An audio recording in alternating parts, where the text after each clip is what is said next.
Bismillahirrahmanirrahim. Esselamu Aleyküm. Aziz ve muhterem, süyümlük, Şarkı Türkistanlık qarindaşlarım.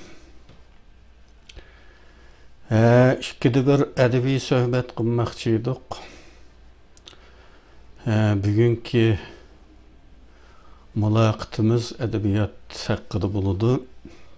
Edebiyatning roli haqida. To'g'ri, bir qiziqishimni so'rab o'tay. Qanday qildinglar o'tganda ama Lutfullah Mutallib haqida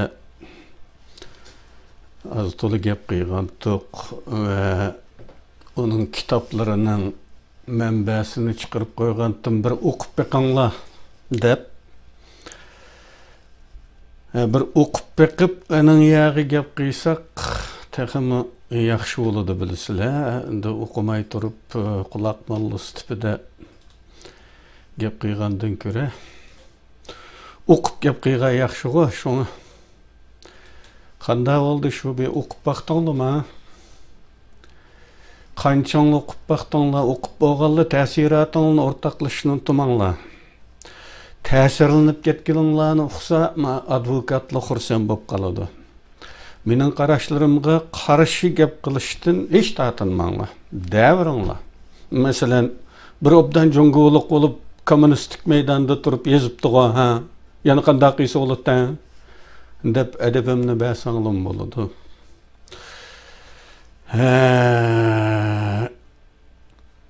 Gapimizga kelsak, oldingi suhbatga tushgan inkaslardan biri bu suhbatga ilhom bo'ldi. Ya'ni oldingi suhbat deganimda oldingi adabiy suhbatga. Yana boshqa inkaslarmi bor? Balkim bugungi bu suhbatda bularning hammasiga javob berishga tirishaman. Aldı bilen şunu deyişimiz gerek ki, edebiyat bek keng bir kategoriya. Salam xat yazıştım başlap, teologiyalargacha hammasi edebiyat darsligi ichida o'rgatiladi. Yeziqchilik degan bir turda. Edebiyat asas ichida yana ikki kategoriya, birisi yeziqchilik, birisi edebiyat nazariyasi.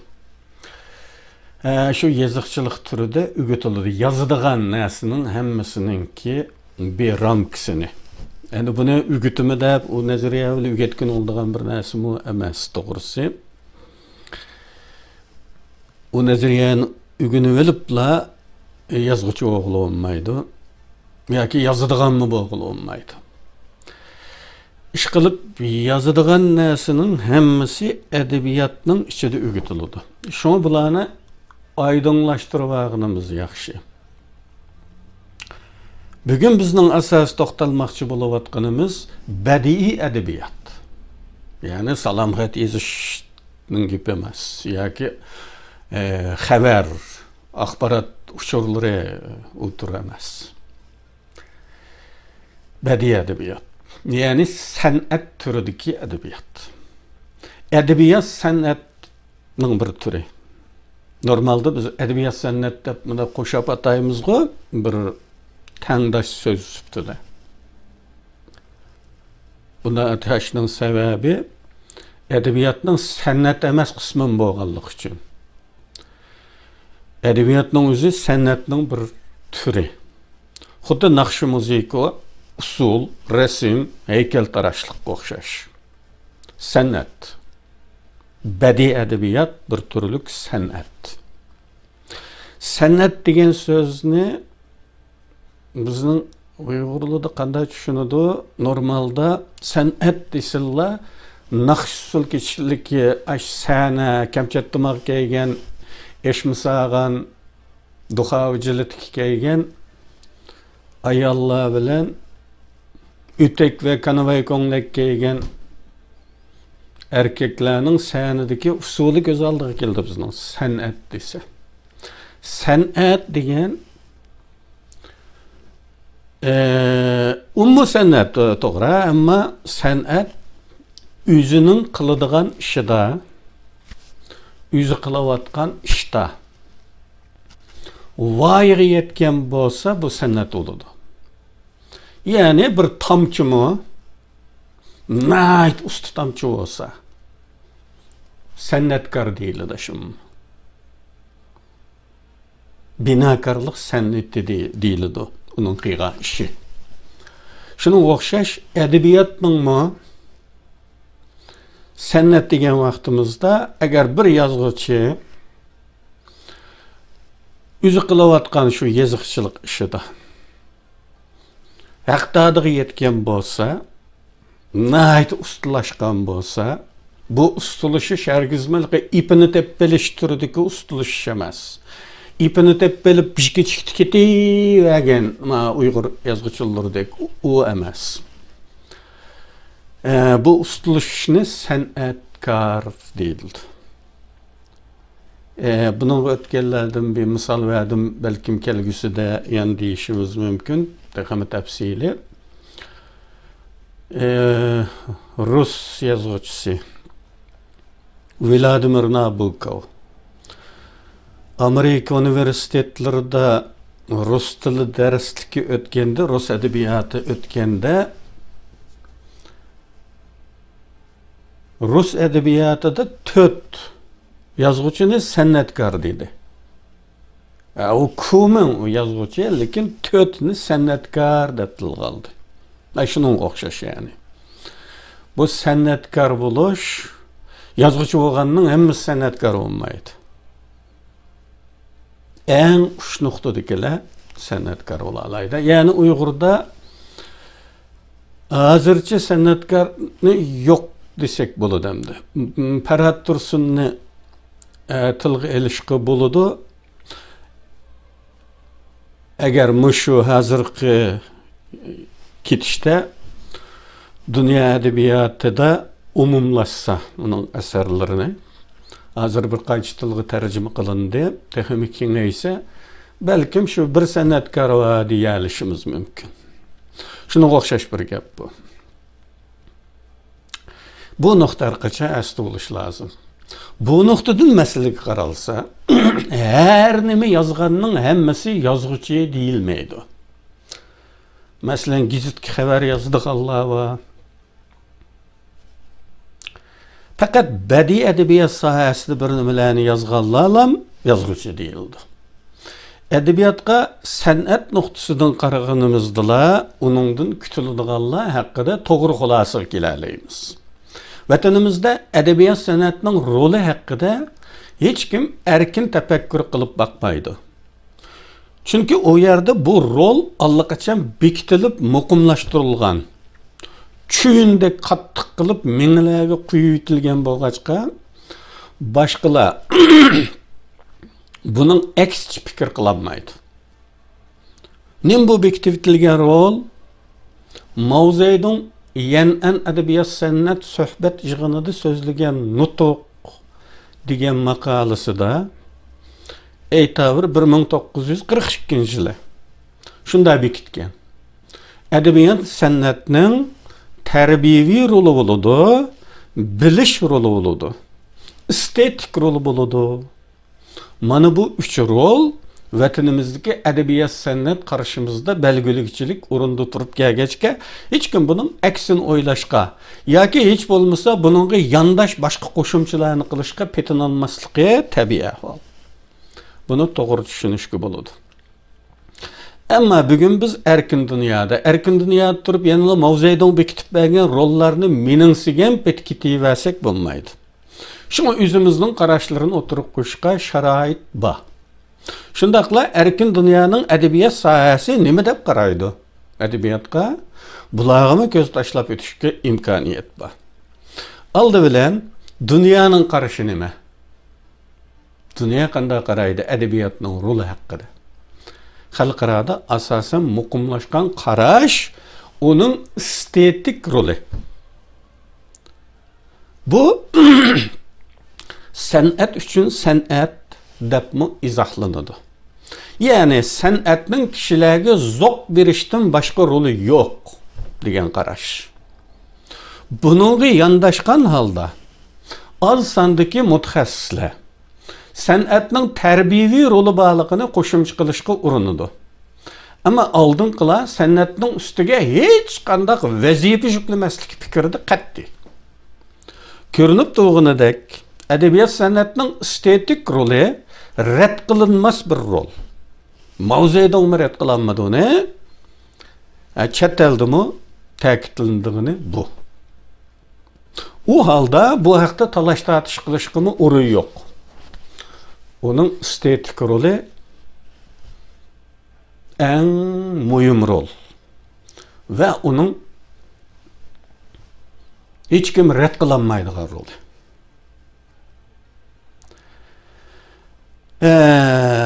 Bizning ko'rib chiqadiganimiz onun birlik kelinmagan roli. Yani terbiyevi rol haqida bo'ladi.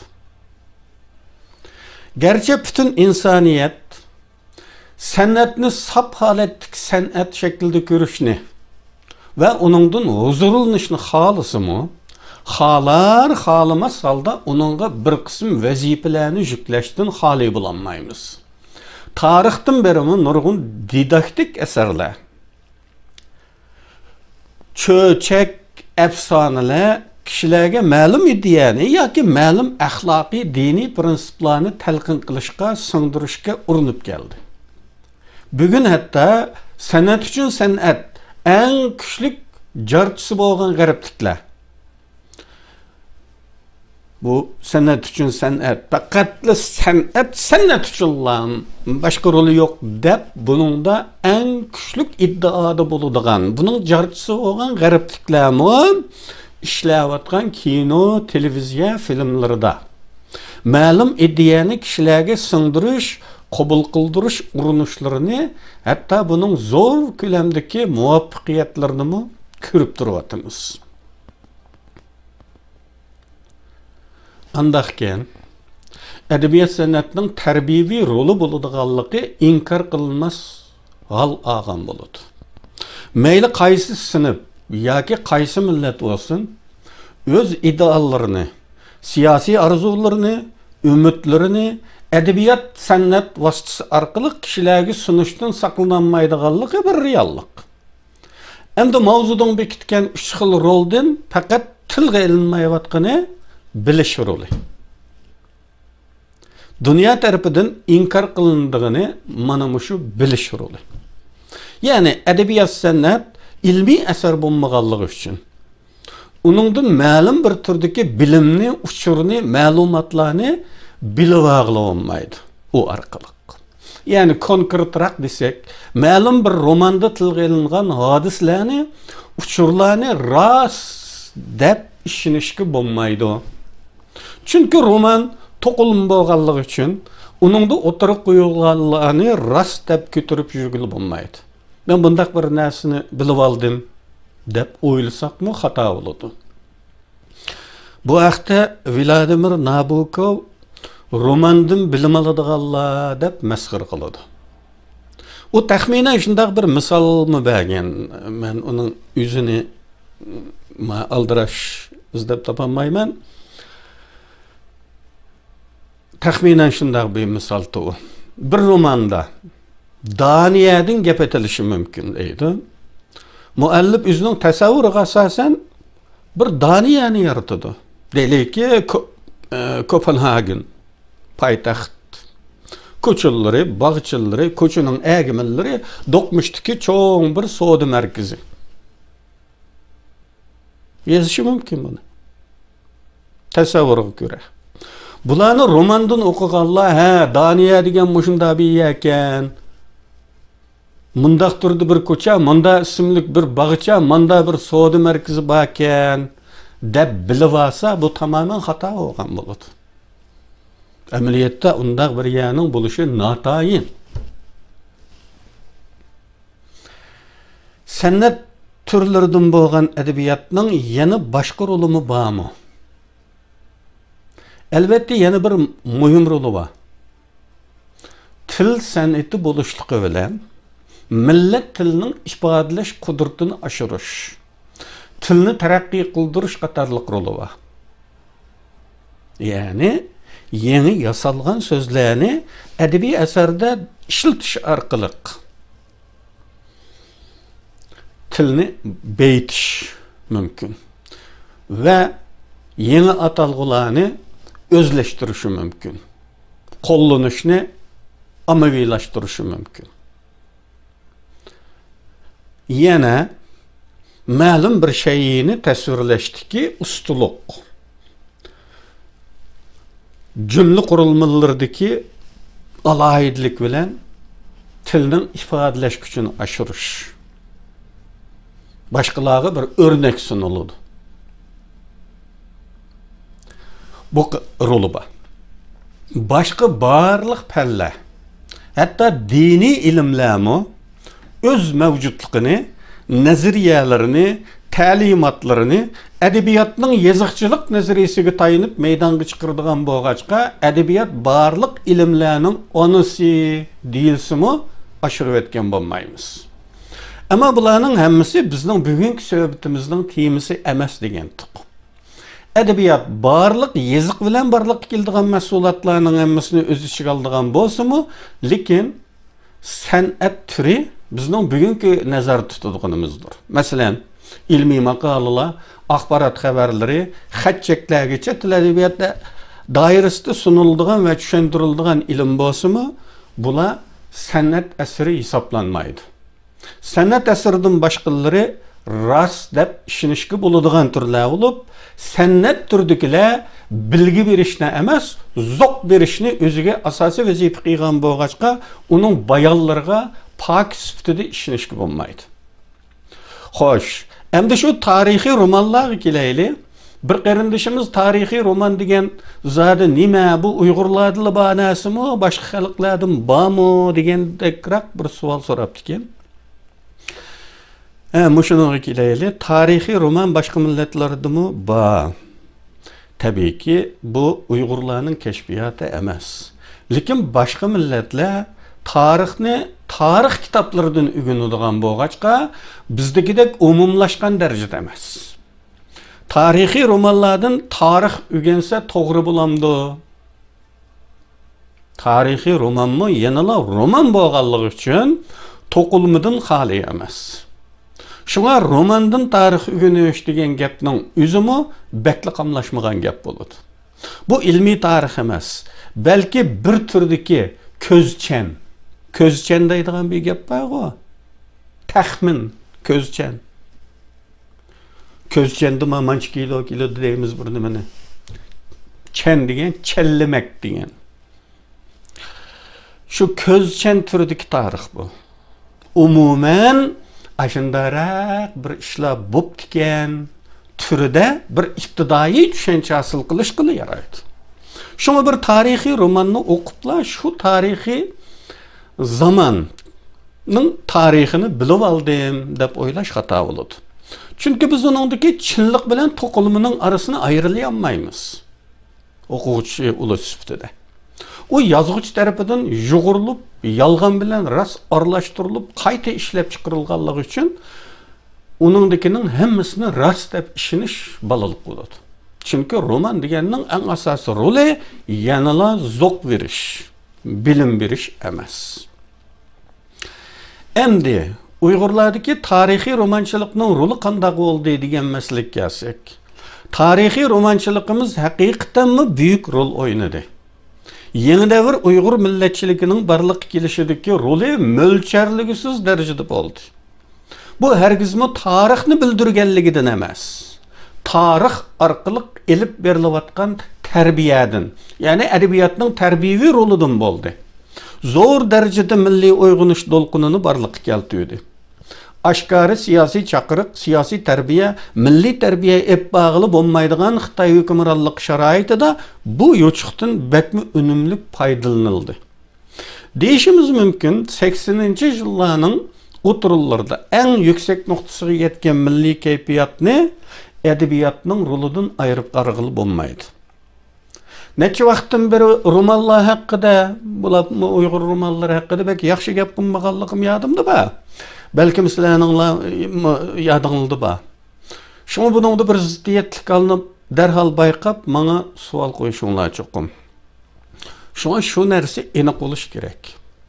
Edebiyat hamon edebiyat o'g'anlikdan uning jamiyatda qandaq rol o'ynaganligi uning mashhur asar bo'lishini belgilamaydi. Uningdagi saviya, til, uslub, ifodalash mahirligi qatorliq omillarla asarning muvaffaqiyatini belgilaydi. Şuna Uyghur cemiyetinde barlık kelgen milletçilik duygularının uyg'unish manzarasiga qarabla bir eserini bahalash mümkün emas. Çünkü bu şu zamanlardaki umumi atmosferanın neticesi bulup, ma'lum bir yoki ikki romanның neticesi emas. Hatta neçe 10 romanның işimi emas. Şu zamanda barlık kelgen umumi keyfiyatını şekillendirgen amillar içinde yani yüzlügen tarihi eserlerinin medeni miraslarımızın rolü var. Şuna eğer edebiyat sıfatında edebi ölçemlerini asas kıygan halda qarğançığımızda bu romanlarının balılaçı ikelligini, bekmi iktidai tip ikelligini deyişimiz yukarı sözlerimizge zitemez. Bulup mu bizge yarab ketkenligi üçünla chet elliklarga mi yaraydı degan balalarcha xiyol bilan chet elliklarga tunuşturup ketish tulumuna dalliq. Çünkü bir chet ellik uningga bir edebi eser deb qarganligi uchun edebiyat nazari bilan qaraydi. Badiiy o'lchamlar bilan baho beradi. Bizni hayajonga solgan tarixiy voqealar chet elliklarni hayajonlantirolmaydi. O halda ulanın küzüde bu eserler tulumu biçare, tulumu balılaçı buluştek bahalarını toğdurdu. Kıskısı bir roman estetik roluğa göre bahalandı. Hergizmi terbiyevi roluğa göre bahalanmaydı. Çünkü terbiyevi rolunun qaratmalığı buludu. Mezkur millet bilalli çeklindi. Terbiyevi rol bütün insaniyetke qaratılmaydı. Şu romanını barlık keltügen milletkille ait näsi o. Chet elliklarga ötmeydi. Estetik rol olan bütün insaniyetke ortak buludu. Hoş, endi keldik bugünning şartlarida edebiyatning roli bormi? Qandaq roli bor? Qandaq roli bo'lishi kerak? Har qandaq bir millat milliy uyg'unish hareketlerinde edebiyatdan foydalanib keldi. Devletler yoki har qandaq turdagi hokimiyatlarmi edebiyatning rolidan foydalanib devlet puhralarini devlet kültürü bilan qayta shakllantirib kelyapti.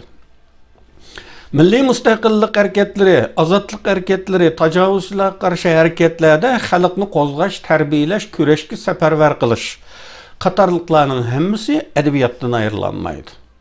Şoğunisi bunu bizning bugunimizga bağlab qarag'anchig'imizda echinishlik vaziyatimiz bütün yalang'ochligi bilan o'tirg'i chiqadi. Kitap o'qimaydiganligimiz. Tarbiyalanishga ehtiyoji bo'lganlar asosan o'qimaydi.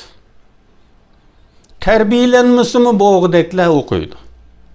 Aslida o'qiganlar tarafidan yaratilgan ma'naviy atmosferaning ta'siri Okumağallığı ütüp yanıla rol oynaydı. Xuddi vatan içinde 80'li yıllardan keyin bo'g'inidek. Lekin chet ellardagi ahvolimiz bundaq ta'sir va aks ta'sirlarni yaratqidek emas. O'ltiraqlashish ahvolimiz bekmi tarqaq. Tarqaq bo'lishimiz yetmagandek sonimizmi bek oz. Bu holda umumiy bir safarbarlik holatiga keltirish jihatda yozma adabiyot yetarsiz qilishi mumkin. Yazma edebiyat bekmi çeklimilikki igi deyildi normalda. En çeklimilikki igisi yazma edebiyat. Çünkü onu savadı bo'lganlar ma'lum saviyadagilar bahramand bo'la oladigan bir tür deb qaraymiz. Radio, televiziya türü en ommabop tür bo'lib, ko'rish va anglashga savat ketmaydi. Şoğunisi bizning radio televiziyamiz yok. Ama bugünkü ammaviy matbuotlarning umumlashidek afzallik düşmanlar tarafidan yetarlik foydalanayotgan bo'lsa-mu, o'zimiz uning foydasini ko'rolmayapmiz. Agar kitob o'qishni yoqtirmaydigan xalqimiz uchun televiziya teatrlari kino filmleri qilishga imkon bo'lmagan taqdirdami ovozliq asarlarga aylantirilsa ma'lum unum bo'lishi cho'qim. Gerçi mendek az sandakilar anglashni xohlamasimi? Mening xohlamasligim bir kitap deganda tırnaqlar bor. Qo'sh tırnaqlar bor. Bet asti izohatlar bor. Ündeş belgisi var ve bundaq tinish belgilerimi bir muncha ma'no bo'ladi. Bularning hammasi ovozliq asarga aylantirilganda ifoda qilg'ili olmaydigan omillar bo'lib, kitobning eng az 30% tatqi yo'q bo'ladi. Shuni men o'zim o'qishni yaxshi ko'raman. Ovozliq asarlar uchun tavsiyam shu. Kitap o'qiydigan qarindoshlar kitobning tekstini video ekraniga yuqori tarafga oqadigan turda chiqarsa va uningga ovoz bersa. Ba'zi anglag'uvchilar ekranga qaramasimi, yana ba'zilari ekranga qarab qilishi mumkin. U holda ekrandagi yozma alomatlariga diqqat tushib qolsa ajab emas. Endi yana bir o'xshamagan inkas bugungi vaziyatimizda bundaq bir suhbatning zaruriyati nima? Buningga ehtiyoj bormi? Bu inkasdagi qarashga men %100 qo'shilaman. Men shuningga mayil. Bugun chet ellardagi haddi harakatlarimizning eng az 80%i mana shundaq bevosita aloqasi bo'lmagan ishlar. Men ko'p qatim bevosita siyosiy faoliyatlarga markazlashish kerakligi haqida qaqshidim. Anglagan bo'lmadi. Hammasi o'zicha cho'ng ishning peshin tutganlik tuyg'usi bilan pavas. Medeniyetni saqlab qilish, adabiyotni saqlab qilish, naqsh usulni saqlab qilish turida. Hamma davlatlarda degidek sho'billar qurilib, yomg'irdan keyingi bambukni o'tisdek bixsurib ketgan akademiyalarmi mush turdin. Ama mening adabiyot suhbati qilmishim bilanla hamma xalq siyosiy tashakküllarga to'plandigandekmi qilmaydi. Shu shaxshumbi turidagi ishlardan ko'ra hammaylan yildizni, ya'ni kütekni saqlab qilishga markazlashganimiz albatta yaxshi. Men til qo'g'daydigan fidoyilarga mush fursatda bir chaqiriq qilib qo'yay. Uyg'ur kompyuter ilmiy jamiyatidagilar ovozni tekstga aylantirish ishini qilib o'tibdi. Boshqa millatlarning bor, hamda Uyg'urlarning bor bo'ladigan bo'pti. Siz so'zlasangiz kompyuter yozib beradigan. Mana shuningga so'zlab bersangiz bir has qo'shish bo'ladi. Tilni saqlab qilishning eng jonliq usullaridan biri. Endi yana bir az lirik chekinish qilib oldingi suhbatdagi mazmunlarga qaytaman. Bu bahonada Mehmet Tursun Uyg'ur inimning o'tganki yozmasidagi ba'zi mazmunlar haqida bir necha og'iz gap qilay. Uyg'ur romanlarini o'qimaydiganligim rost. Chunki men ich pushq uchun roman o'qimayman. Yozuvchi bo'lganligim uchun mendin üstün turdiganlarning asarlaridan biri yangilik tepish, biri ulgu bo'g'idek tarafini o'rganish uchun o'qiyman. Undaqqa Uyg'ur romanlarini o'qishim men uchun vaqt isrofchiligidan boshqa narsa emas. Bu keyingi zamonlardagi ahvol. Ya'ni 90-yillardan keyingi tutum. Uning oldida qo'limga chiqqan narsaning hammasini o'qiydim. Sababi mintaqa havaskatim, o'rganishim kerakdi. Ikkinchidan, muhitimizda shulardan boshqa o'quvdek hech narsa yo'qdi. Ki o'qiydigan narsa ko'paydi. Tanlab o'qishga imkoniyat bo'ldi. Bundaq ahvolda hammani o'qishning hojati qolmadi. Yana shuni qistirib qo'yay, o'qimayman deb turibmi? O'zini xeyli ko'p kitob o'qiydigandek tamanna qiladigan Uyg'urlardan ko'proq yana o'qiyman. Aş Uyg'ur romanlarini. Masalan, aş G'ani Boturni o'qidim, birinchi kitobni faqat. Bahadırname degan 6 tomliq romanni o'qidim. Sarsarroq deganni o'qidim. Har xil sabablar bilan o'qib qoldim. Masalan, Yasinjon, Bahadırnamening avtori Yasinjon mening tunishim. Men vatandagi chaqlarda bu texe bir havaskor bola edi. Shuni uning 6 tomliq kitob yozganiga qiziqib o'qib qoldim. Nimalarni yozib etgandi bu deb. Qandayroq yozganda deb. Jallod xonim, ya'ni bu uningki Jallod xonimni o'qidim. Ahad turdu burun Tarım jurnalida muavin baş muharrir bulup жүрген zamanlarda münasibetimiz yakın edi. Ustaz yolluk. Şunu Kanada'ya yeni kelgen zamanlarda bir neçe yılgacha burunqi tunuş bilishlarning hammasi bilan telefon qilishib ballashib turatdim. 2006-yıllarda bo'lsa kerak Ahad turdi bilan telefonda ko'rishib qoldim. Burundan chiqishib gaplashib qo'yatdik. Shuni roman yazib duyulib etdi deydi-ku deb so'radim. Ahad turdi, "Onchim emas, 5-6 oldi" dedi. Şu çağda men şu en notisini versanız okup bakay degendim. O kişi Sersar Ruh degan romanını romanlarının aldığı çiçki deb qaraydik. Lekin evatanmadi. Ballarımga bek köp kitap zakaz qilgandim, chet el romanlarini, tercüme qilingan chet el romanlarini zakaz qilsam, shuning uchun bu Sersar Ruh chiqib qoldi. Ahad turdi romanlarimning chechigi deb qaraydigan roman bo'lgandikan, qandaqdimi shu deb qiziqib o'qib qoldim. Burun deganimdek G'ani Baturni o'qib qolishim elimi